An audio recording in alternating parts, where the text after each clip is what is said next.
ஃப்ரெண்ட்வுட்ஸ் மக்களுக்கு வணக்கம். இன்னைக்கு நம்மளோட ஷோல யாரை பத்தி பேச போறோம் அப்படின்னா, த லெஜெண்ட் சரவணா ஸ்டோர்ஸோட ஓனர் அருள் சரவணனை பத்தி தான் நம்ம பேச போறோம். வாங்க ஷோக்குள்ள போலாம். ஸோ சரவணா ஸ்டோர் அப்படின்னாலே இன்னைக்கு சென்னையில ஒரு பெரிய பிராண்டான நேமா வந்து மாத்திருக்காங்க. எந்த அளவுக்கு ஹார்ட் ஒர்க் பண்ணி சரவணா ஸ்டோர் அப்படிங்கிறத இன்னைக்கு இந்த அளவுக்கு கொண்டு வந்து நிறுத்தியிருக்காங்க அப்படின்றது நம்ம எல்லாருக்குமே தெரியும். அந்த கடையை பத்தின ஆரம்ப காலகட்ட அந்த கதையை வந்து நம்ம நிறைய பேர் பார்த்திருப்போம், கேட்டிருப்போம், படிச்சிருப்போம். யோகரத்தினம், ராஜரத்தினம், செல்வரத்தினம் அப்படிங்கிற ஒரு 3 பேர் வந்து வெளியூர்ல இருந்து சென்னைக்கு வந்து, அதுவும் டி நகர் மாதிரியான ஒரு ஏரியால ஃபர்ஸ்ட் டீ வித்துட்டு இருந்திருக்காங்க. டீ வித்ததுக்கு அப்புறமா ஏதோ கொஞ்சம் காசு சேர்த்து வச்சு அது மூலயமா ஒரு சின்ன மளிகை கடையை ஆரம்பிச்சிருக்காங்க. அதுக்கப்புறம் அது பாத்திர கடையா மாறி இருக்கு.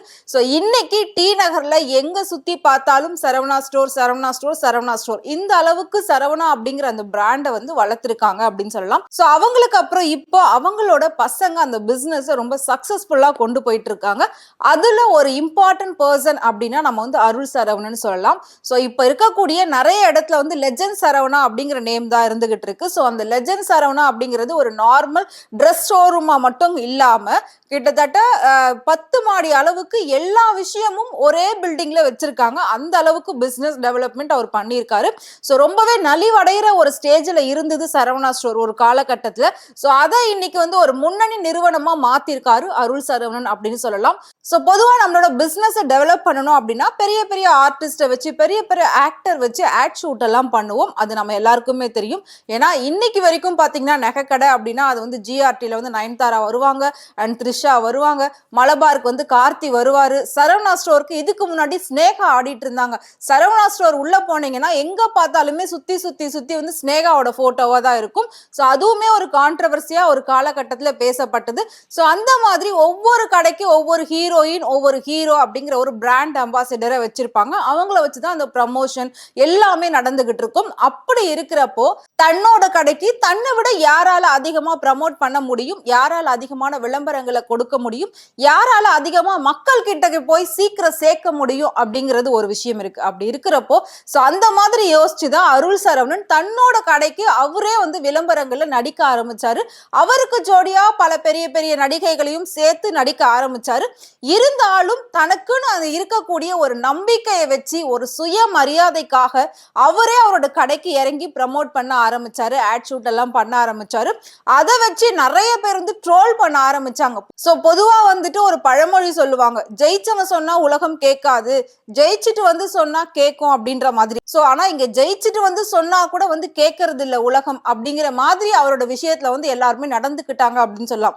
சுத்தி சுத்தி ட்ரோல் பண்றது, அவரை வச்சு மீம்ஸ் போடுறது, இந்த மாதிரி விஷயங்கள்ல நிறைய பேர் பண்ணிக்கிட்டு இருந்தாங்க. சோ இவருக்கு இப்படி ஒரு ஜோடியா, தமன்னா வந்து இவர் கூட நடிக்க மாட்டேன்னு சொல்லிட்டாங்க, அன்சிகா இவர் கூட டான்ஸ் ஆட மாட்டேன்னு சொல்லிட்டாங்க, இவர் கூட எல்லாம் நான் பண்ண முடியாதுன்னு ஹீரோயின்ஸ் சொல்றாங்க அப்படின்ற மாதிரி நெட்டிசன்கள் நிறைய பேர் வந்து அவரை பயங்கரமா கலாய்ச்சிட்டு இருந்தாங்க. எதையுமே காதுல வாங்கல. அவரு அங்க இருக்காரு, பேசுற எல்லாரும் கீழே இருந்துட்டு இருக்காங்க. சோ அவரை பார்த்து பேசக்கூடிய இடத்துல நம்மளெல்லாம் வச்சிருக்காரு அப்படின்றதுதான் நிதர்சனமான உண்மையா இருக்கு. அது மட்டும் இல்லாம இதே மாதிரி தொடர்ந்து அவர் வந்து எவ்வளவுதான் ட்ரோல் பண்ணிட்டு இருந்தாலும் கொஞ்சம் கூட அவர் வந்து கேர் பண்ணிக்கவே மாட்டாரு. சோ அவரோட வழியில, அவரோட வேலையில, அவரோட எண்ணங்கள்ல ஒரே மாதிரி அவர் வந்து கொண்டு போய்கிட்டு இருந்தாரு. அதனாலதான் இன்னைக்கு நல்லா வளர்ந்து நிக்கிறாரு அப்படின்னு சொல்லலாம். ஏன்னா பொதுவா வந்துட்டு ஒரு உடல் எடையை வச்சோ, உடல் கட்டமைப்பை வச்சோ, இல்லாட்டி முகத்தோட கலரை வச்சோ வந்து ஒரு மனிதரை நாம எடை போடக்கூடாது. எது எப்படி இருந்தாலும் அவனுக்குள்ள திறமைன்னு ஒண்ணு இருக்குல்ல, அதுதான் முக்கியம். அழகு இன்னைக்கு இருக்கும், நாளைக்கு போகும். ஆனா அவனுக்குள்ள அந்த திறமைன்ற ஒரு விஷயம் அது எப்பவுமே இருக்கும். அவன் சாகர வரைக்கும் அது அழியாம இருக்கும். அவனோட ஒவ்வொரு ஸ்டெப்லயும் அவனோட திறமை கூட வரும், ஆனா அழகு கூட வராது.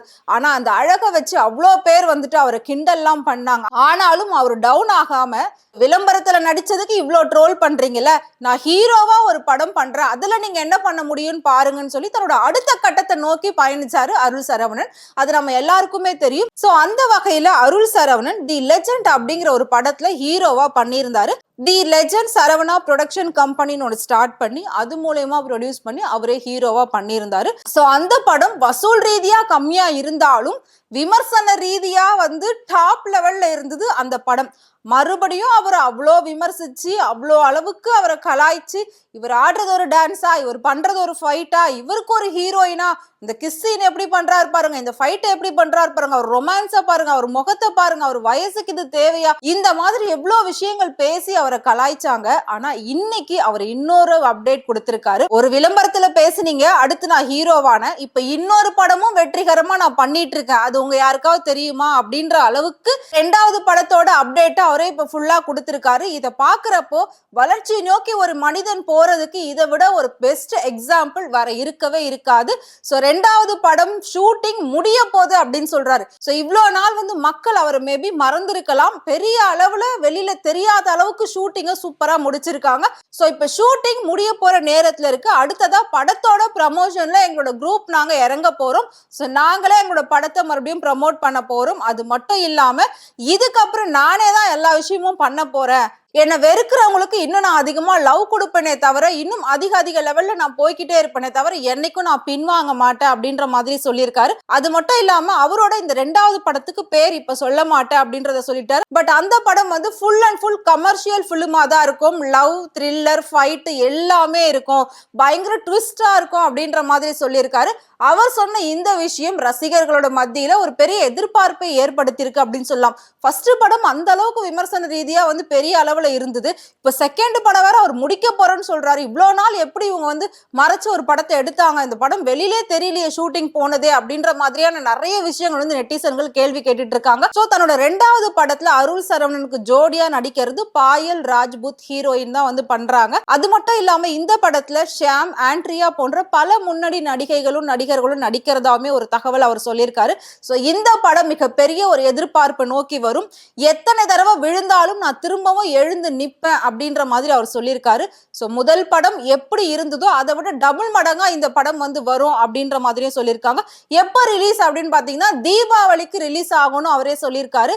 சோ இந்த தீபாவளியை நம்ம தீபாவளியா கொண்டாடுவோமே, இந்த படத்தோட நம்ம தீபாவளியை சேர்ந்து கொண்டாடுவோமே அப்படிங்கிற மாதிரி அவர் சொல்லியிருக்காரு. சோ மக்களாகி நீங்க தீபாவளி கொண்டாடும் போது இந்த படத்தோடு சேர்ந்து நாம எல்லாருமே கொண்டாடலாமே அப்படின்ற மாதிரியான ஒரு வார்த்தையும் அருள் சரவணன் சொல்லியிருக்காரு.